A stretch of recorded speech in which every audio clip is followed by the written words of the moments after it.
Dobrodošla Raja ovdje opet na omladinski studio sa Dinom. Ja sam Dino Fajic. Ja ne znam ako vi se možda primijetili, ali ja nisam u studiju. Ja sam danas ovdje u Turkish Centru ovdje u St. Louisu i sa mnom danas je Patrick McCarthy. Dobrodošao. Hvala. Ako možda ne znate Patrick, on prvo dobro bosanski pričaš, je li tako? Malo, dobro. Došao sam sa njim ovdje zašto ja mislim što on puno dobrih finih stvari radi za našu bosansku raju ovdje i pogotovo radimo prvi map. So, Patrick, I want to ask you some icebreaker questions that I like to do. So, just fire them off. Are you ready? I am ready. Favorite sport? Favorite sport? Favorite sport? How about probably hockey. Hockey? Yeah. Really? Yeah. Why hockey? I don't know. I played as a kid and oh, really? just enjoyed watching it and playing it. What do you like to do outside of work? Read, go to Forest Park, go to movies, things like that. I have a 2-year-old, so I can't do too much these days. That's true. They chase my 2-year-old around. Speaking of work, yes. What do you do? I'm the director of the Medical Center and Library at St. Louis University. Oh, awesome.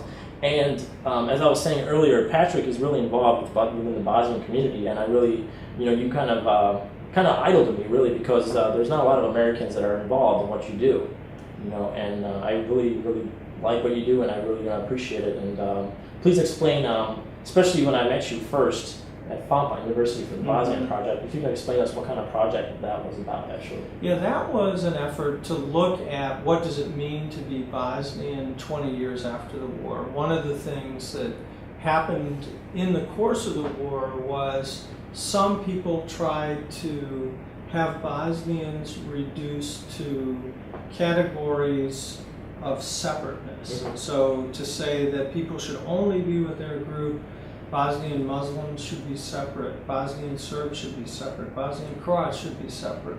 But there was also an idea of people being part of a society together.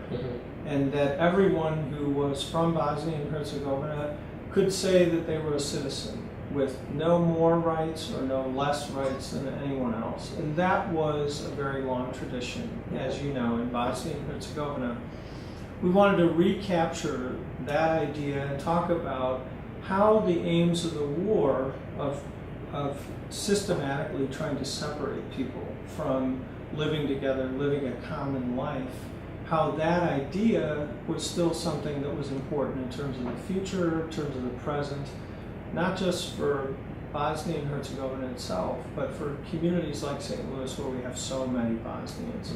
The way I like to think about it is that it's fine that people should be proud of their individual heritage and their traditions, and if it is that they have a religious idea, that's also important to celebrate.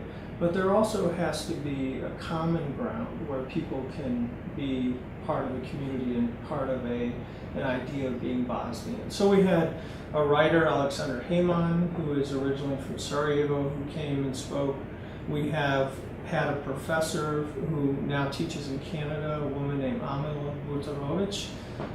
We had Esad Boškajlo, who is from Herzegovina, who was in a series of concentration camps run by Bosnian Croats, who incidentally, the leadership of the Bosnian Croats were found guilty just within the last few days by the Hague Tribunal. So this is all still important contemporary history and information. And finally we had Refi Kojic, who is an activist from Prijedor, and we all talked together over the course of a couple of days about this idea of being Bosnian and what does it mean 2 decades after the war. Yeah, the actual identity of Bosnia, especially to the younger generation, I think it's really important. And I really wanted to ask you, what got you started in this? What was your influence to get inside? Because not a lot of people just go out there like, hey, I think I want to do this. No, it's true. Well, I've been doing it for a long time, and I would say, it's a 20-year love affair with Bosnia and Herzegovina, with my Bosnian friends who I've met here in St. Louis, worked with here in St. Louis.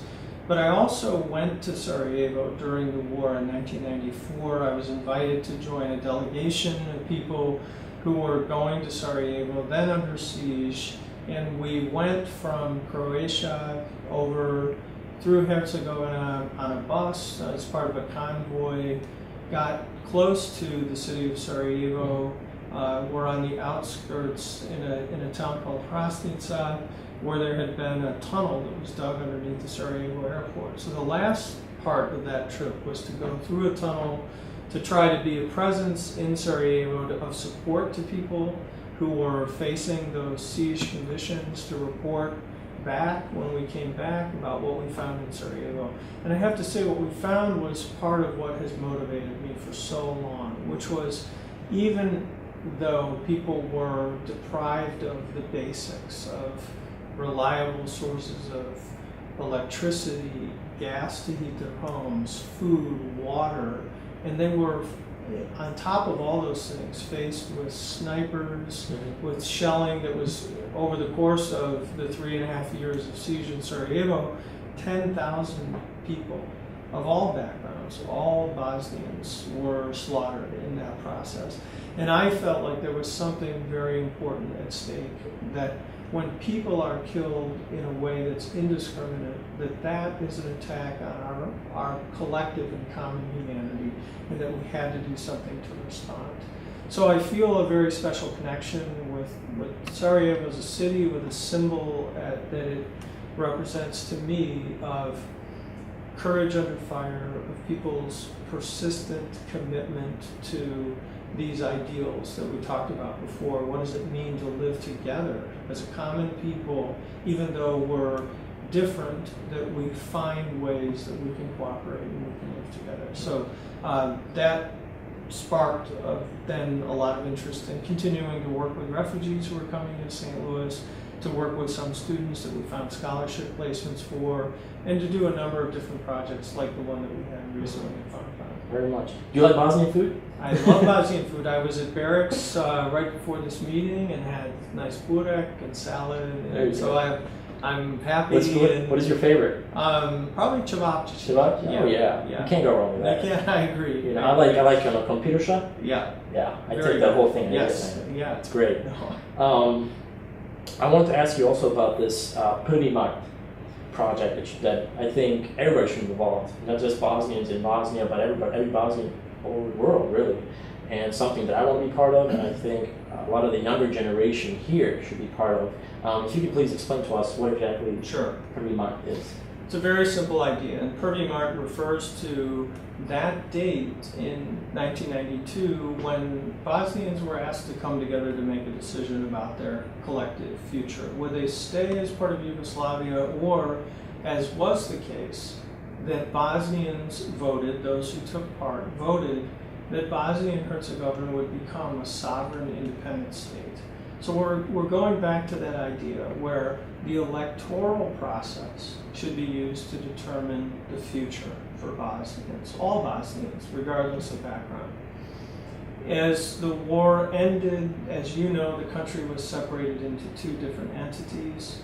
Within the Republika Srpska entity, what we've seen is a further consolidation of that separateness, of that idea of exclusive control on the institutions, not just of government, but economic and political rights that people should have. So the idea of Prvi Mart is that we register people to vote who are from municipalities in the so-called Republika Srpska, many of whom are here in St. Louis and in other cities in North America.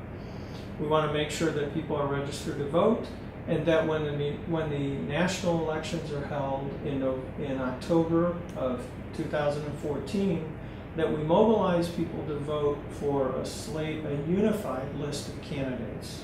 That means we don't split the vote among different parties and individuals. We agree on a pro-Bosnian set of candidates. If we can elect enough people within the parliament of the Republika Srpska, we can begin to move things in a direction. And that direction has to do with putting the country back into a unified, single state of Bosnia and Herzegovina that has one capital, Sarajevo, that is one country, and that, as we talked about a minute ago, one people of many different backgrounds. So it's really a message of unity. The process itself is very simple. If you have a personal identity card, a lichna karta, and it's valid, you're registered to vote. You don't need to do anything else. If you don't have a lična karta, we can help you when you go back. If you go back, for example, in the summer and you go to the municipal building, you will need to show proof that you're a Bosnian citizen and then establish residency from the 1991 census.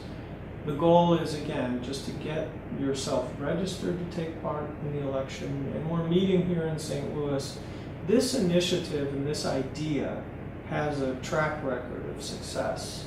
When the local elections were held in Srebrenica, where it was looking like, based on the population that had been expelled and had been subjected to genocide during the war, that it would be possible that there would be a Serb mayor elected.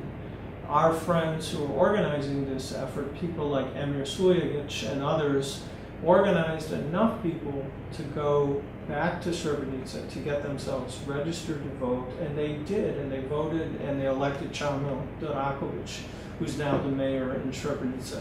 We want to take that example of what was done in Srebrenica and multiply it into these different municipalities within the Republic of Srpska. Okay, wonderful. Can American citizens, like Bosnian Americans, be part of that? Absolutely. So if your parents are Bosnian citizens, you then have a right to establish yourself as a citizen. If you're over the age of 18, and if your family were especially looking for people who are from cities and towns within the so-called Republic of Srpska, it doesn't take a lot. If we get every person who's eligible to vote in St. Louis to vote in this election and get registered, we can really make change. And this is the opportunity that we have now. We all know the horrors of the war, and we should never forget what happened during the war. But to make the kind of change that I believe is required to make Bosnia again function as a stable, prosperous, unified, and integrated country will require the kinds of political changes that I think are offered in a very simple way, which is through the ballot box. One person, one vote. That's the principle, that's how it works.